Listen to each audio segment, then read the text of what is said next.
Well, this is live video footage of the storm right now as we bring you up-to-date coverage on the historic blizzard Nemo and the events of the day. Like most years, snow is falling in February here in Boston.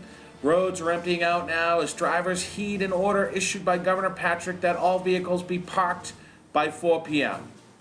Sideways blowing snow is adding to the increased falling darkness, and if you dare to get out on the roads today, you will be faced with jail time for up to 1 year.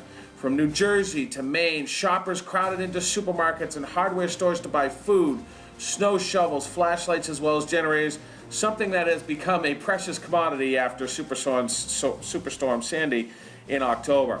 Others gassed up their cars. Also another lesson learned well after Sandy. But across much of New England, all the schools closed well ahead of the snow. According to Boston Mayor Thomas Menino, this storm is of epic proportions.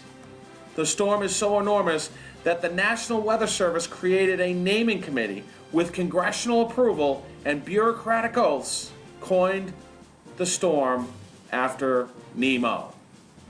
Most areas are expecting up to 20 inches, although when comparing size, most people lie anyway. It's imperative that you stock up on all the essentials, including milk, bread, eggs, gasoline, and of course, your fuzzy coat.